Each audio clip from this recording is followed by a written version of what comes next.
Hi, it's Gail the Planning Girl. Welcome back to my channel. Today I'm planning in my recipe planner. And recently I uploaded this recipe on stuffing. And the first ingredient is 1 batch of cornbread. See recipe. So on the back of this, I am going to write the cornbread recipe. So let me scooch my planner out of the way. I'm actually making this recipe book for my grown daughter. She has food allergies, and so many of these recipes will come in handy for her. They're all gluten-free, they're all dairy-free, they're all egg-free, because both Sarah and I have to be gluten-free. We both have celiac disease. My daughter has life-threatening food allergies to milk and eggs, peanuts, and tree nuts, as well as some other proteins. So I've been cooking from scratch for her whole life. Now, the cornbread recipe that I'm going to write on the back of the stuffing recipe is not mine. It's Quaker's. This is what I purchase, the cornmeal. This has always been Sarah safe all 22 years that my daughter has been eating foods. And I still use the Quaker cornmeal. Sarah, if you're watching, I haven't called in a good year or so you might want to double check. But according to the ingredient label, it's fine. Here on the back, it says easy cornbread. Can you see that? So Quaker, thanks for a delicious recipe. I do alter it because we do not use milk and we do not use eggs. And I use gluten-free flour. So let me write this up for you, and I'll talk about egg substitutes. I'm about to show you something that's really gross. Are you ready? It's my well-loved recipe book. So Mom, if you're watching, don't look. This is the Food Allergy News Cookbook. I have had this cookbook for 20 years. And this was my Bible of cooking. I had a baby who was allergic to scads of things. And the Food Allergy Network saved us, saved me, helped me. If you have someone in your life who has food allergies, you need to check out FAAN, F-A-A-N. It's now the Food Allergy and Anaphylaxis Network. But at the time, it was the Food Allergy Network. And I bought this cookbook. You can see it's very well loved. It's a little gross. I'm so sorry. I wasn't always good about wiping it off. But anyhow, in here, they have egg substitutes. I found that what worked for us and for many of our recipes was this one. 1½ tablespoons of water, 1½ tablespoons of oil. I will always use olive oil. And you put that in a little dish and give it a little beat.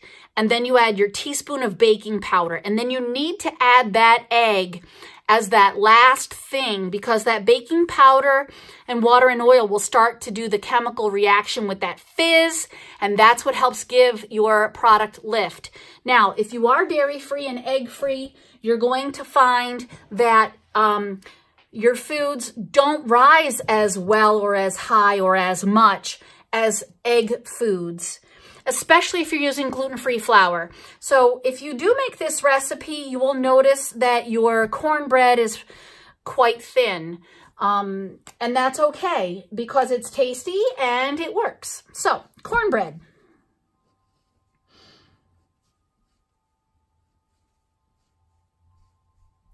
And the cornbread is good with chili. We often had it with chili.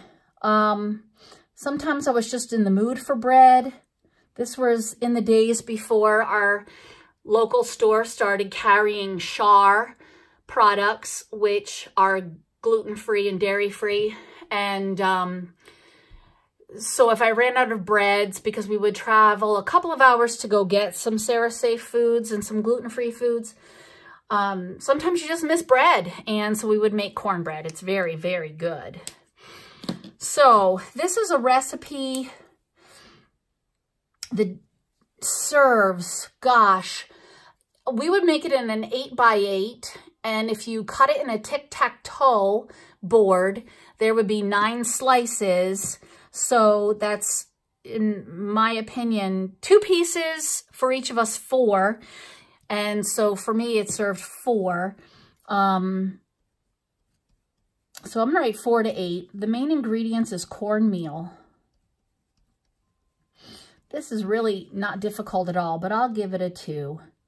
The prep time is probably 5 minutes. The cook time, I think, is about 20. Let's check. It says, yeah, 20 to 25.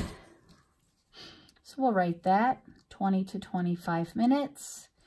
The temperature is 350. Okay, serve with chili. All right, so cornbread. The ingredients, there are 1, 2, 3, 4, 5, 6, 7, 8. I'm going to need some bullets. You know, it would be fun. It'd be fun to use corn. Do you think there's corn in here? I think there was just corn on the cob, not corns. Yeah, just corn on the cobs. I'm not going to use 8 corn on the cobs. I could, but they would take up too much space. I think, though, I will put a couple of corns up here for fun.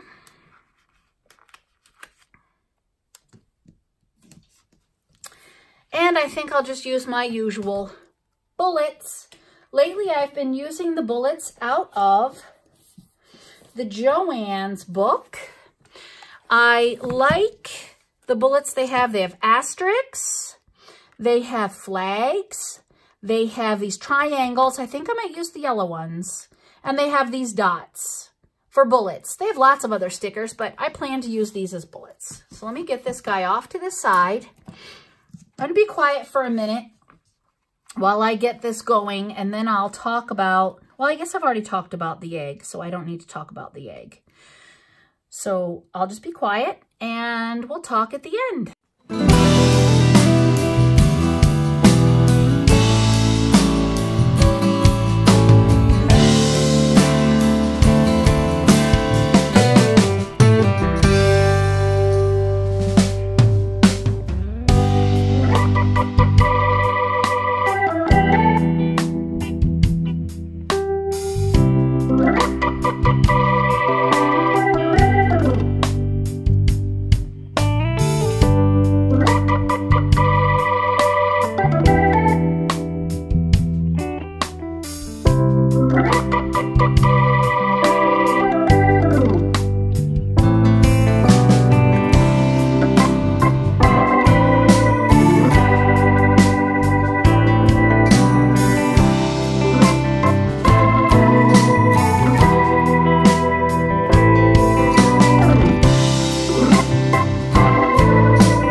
Okay, so I stopped because the bullets I was pulling off, I had pulled off 2 or 3 right in a row, and they were not sticky on the bottom. So I wanted to stop and say something about that little bit. That happens sometimes. You can see that their paper backing is still on there, and I actually want to use them, but I don't like the idea of wasting time on camera to do that. See, now I was able to grab that bad boy. Yeah, I try not to waste my stickers. I'm sure you don't like to waste yours either, but it happens sometimes. But anyway, so that's why I hesitated there for a moment. I might be able to edit that out. We'll see. So that looks pretty good. Let cool and serve. So that is our cornbread. And now Sarah will be equipped to make homemade stuffing. Well, if you liked this video, go ahead and give it a thumbs up. If you haven't subscribed yet, please subscribe. Check out my other videos in my playlist, including how I use the cornbread in homemade stuffing. Thanks so much for joining me. I'll see you next time. Bye.